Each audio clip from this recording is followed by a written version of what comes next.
Moto is probably going too. But the rest of the guys going on the next day will probably let you know that day in the morning. Thank you, Louis. First question comes from Steve Geltz. Thanks, Louis. We've had a chance over this last week to talk with some of the young top prospects in the organization. As a guy that comes so much from that player development side of things, just how valuable would you say an experience like this is so early in their pro careers? It's it's very valuable, Steve. We know times are a little different than what we witnessed in the past. For guys to get their chance probably to be in camp. I've known that talking to these guys, they've been surprised by the fact that they got the invitation to come here, but they haven't shy at all being in camp. They act like they belong here, and they're competing. They're doing everything, at the speed that it requires. So I think it's pretty special for them. It gives a lot of value for them to be around some of the players that have, now a couple of years of experience at the major league level. So I think, it's just growth. At a young age for them, the talent and passing some of that experience, it makes them better by the day. I mean, only a week in from having the full squat workouts, I think they learn a lot. I mean, you can talk to them, have conversations with them, and they can share with you what they picked up out of the rest of the guys around them and how they've been able probably to slow some things down, even though from practice. So I'm eager to see them participating in games and also paying attention to what's going on in games. So they're going to keep up developing, but at the same time, I think they're gonna feel that they belong in the group as well. Thanks. Next up, Anthony DeComo, your line's open. Hey, Louis. Which of your regular position players do you anticipate taking with you tomorrow? Tomorrow, we haven't taken out the lineup yet, but we anticipate having Linder play and Alonso, Nemo, JD maybe in there, and take a look at some guys in other positions. We may see Pilar there as well, potentially BR. But we're gonna try to get everybody the earliest, to play even back-to-back games early. There's only 24 games in 30 days. We are going to take advantage to those days off that are included in the schedule. It's different than any other spring training, so that's why some guys are going to do back-to-back games early. There's also the 7-inning games, the ability to roll innings. So looking at things like that, and also the 6 days that we just had as a full team squad, practice for a full team squad practice. So it helps us. It puts us in a better position as far as like going into games and for guys to play back-to-back games early and be there from day one. So expect to see some of those guys and a lot of young guys backing up too, getting some experience, and some other good names that we have in camp, that are also showcasing to make the team. Dave Lennon, your line's open. Hey, Luis. Your rookie season as manager was extra challenging, to say the least, not only because you're a rookie, but because of the circumstances you had to deal with. Coming back this year, have things kind of slowed down for you a little bit? Do you feel like you have a better handle on what your job is and how you need to go about it? Yeah, yes, David. I mean, there were some challenging things last year. There's still some challenging things going on now, but you're absolutely right. Going into it, you feel comfortable. Like last year, I felt really good. People around me and knowing the guys, knowing majority of the group, that would put me in a good position to start the communication going and to go into the direction that some things were going to go. And yeah, they were challenging. I think there's still some challenges going around, but with the experience has helped. Feel really good right now on a daily basis, even though with the challenges that are going on. So definitely that going through what we went last year, it gives you a better feel of what may come, or how can you prepare the guys, and maybe another angle of doing things. So it did help. That's why I think adversity shows up. It just makes you a better man, and it makes you a better baseball man. So experience is pure gold. So it's take it any time. I still an open book. I'm learning by the day. So we're still on our toes. For all the uncertainties that may happen still going on. And how do you handle, Luis, the expectations on this team? Because there's a lot of expectations with all the additions that you made. Do you feel pressure as the leader of this group, as the manager of this group? Well, I mean, I think that, and I always go to this, like they say, pressure is a privilege, So, and you got to feel a little something in there, But that's a motivator. Just because all the talent we have, and the responsibility we have to get better every day, and to get in the best shape as a team here in camp, and leaving camp, going into the season, and to give ourselves the best version of a team, and to give the fan base the best version of this team. So there's definitely that, excitement, pressure. We can call it different things, but it's a great motivator. I mean, that's just what you feel, feeling some of these things. And I think the guys are right there, as far as the motivator and what we want as a team. So yeah, the responsibility, what's there, and that there's going to be great competition in our division and with the other teams that we're going to be facing. So you got to feel that. You got to feel that there's, some things that you got to take care of right now in camp with the personnel that we have here, and then also going into the season. Thank you. Next question comes from Greg Joyce. Hey, Lou, it seems like everybody else is playing today. How much are you itching to kind of get going tomorrow and seeing Lindor for the first time in the game and all that? I'm sorry, Greg. Sorry, it seems like everybody else is playing today. Just how much are you itching to get going tomorrow and seeing Lindor for the first time? Oh yeah, it's I'm excited to see the guys just playing out there, communicating, calling a fly ball, going out there for an alignment, and cut off relays, stealing a bag, going first to third, doing all the things that it's a part of a spring training game when you're learning each other. So, we talked about this morning about our identity and some of the things that we're going to establish from early in spring training. And you mentioned a guy like Lindor and, a guy like Pilar that may be there as well. And the rest of the guys that are coming back, like all those guys just watching each other performing out there. I'm really excited. I can't wait, to see the first pitch of the game tomorrow. Just with the new spring training schedule, playing against the Nationals and Marlins a little bit more, do you have to change your pitching plans at all just to not have those guys going against division opponents as much? Yeah, we're really not thinking that ahead right now. We want the guys to get their at bats. We want the pitchers to get their innings and build up. We're not thinking past that right now. We're not overthinking it. And if we get at some point that we think is going to be a competitive advantage, then we can make a decision. But we're not thinking that way. I'm just really excited that we're going to go out there as a team tomorrow and play another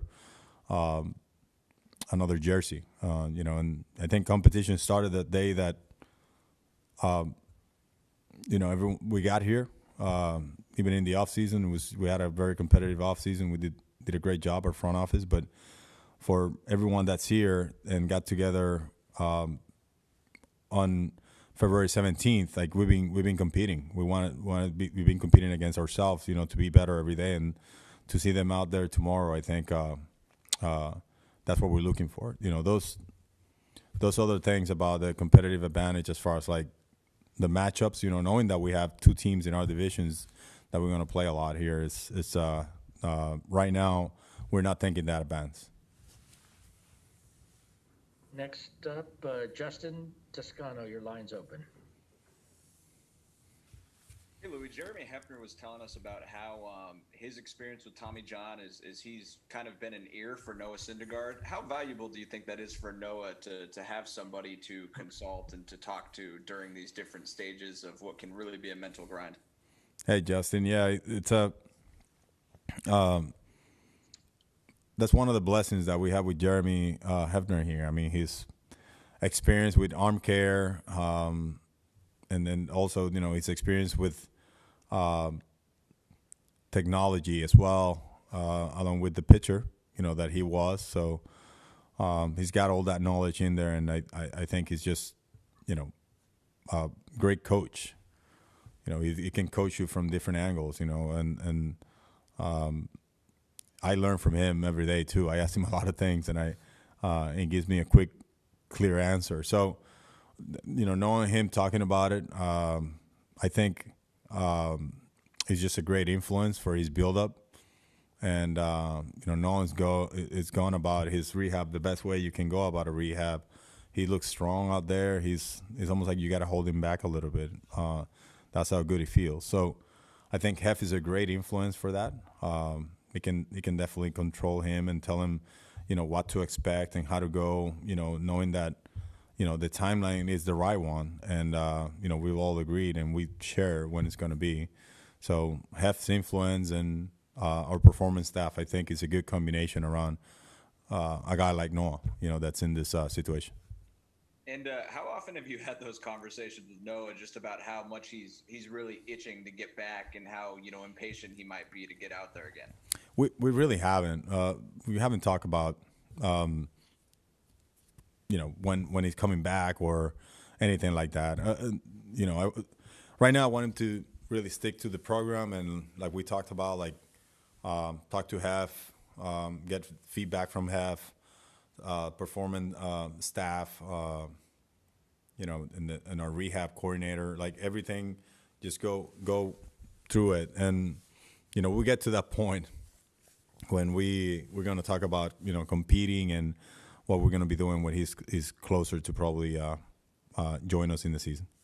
And just a quick clarification, Hef said that before facing live batters, Noah needed to hit a few more markers in his rehab. What are a couple of those markers that you guys have charted out that he kind of needs to surpass?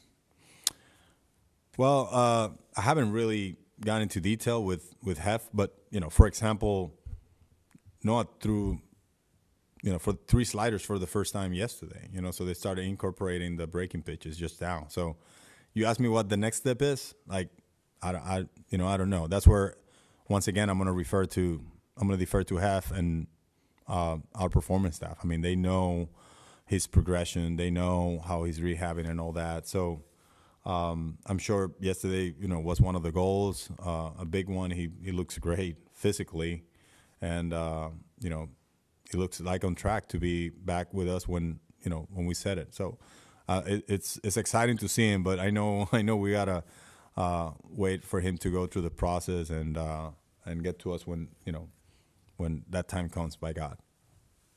Thanks, Louis. Tim Britton, your line is open. Hey, Louis. Obviously, you're not looking at results the same way in spring training as you do during the regular season. You're not emphasizing them the same way. How different is it for you in the dugout watching a spring training game versus a game in June or July during the regular season? Well, I want us to win every game here in camp.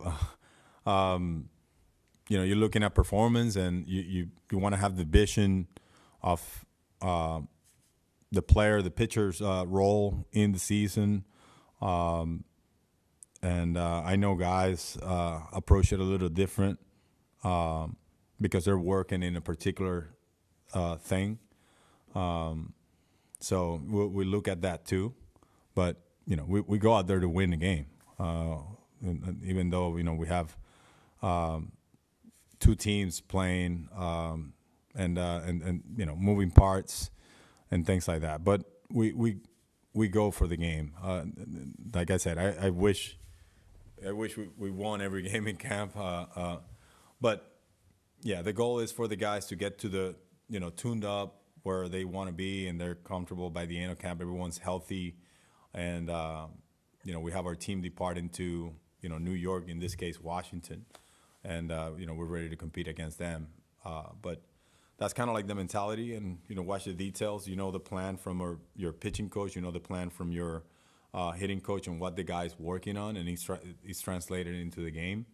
On particular areas, I do want to see us being a better base running team, aggressive, going first to third, scoring on doubles from first, being aggressive, stealing, and be better in some areas that we haven't been in the past. Also defensively, seeing guys get their experience in different positions. So those are kind of like the goals that I look at, but once again, I'm going to go back to it. I wish we win every game in camp. That's the mentality of the guys I know as well. So it's part of that, but we know that there's also other priorities in play. Yeah, how important is it for you to see the things you've emphasized so far in camp play themselves out in a game, to see that base running work come through, or see the defensive work you guys have done come through? Tony Tarasco, for example, he's done a great job setting the tone in some of his drills, base running drills, team fundamentals too. We have done it. Gary DiSarcini has been participating a lot, breaking down our plays and the moving parts when we're in a defensive situation out there. The guys have done a great job translating into the field when we've done our practices.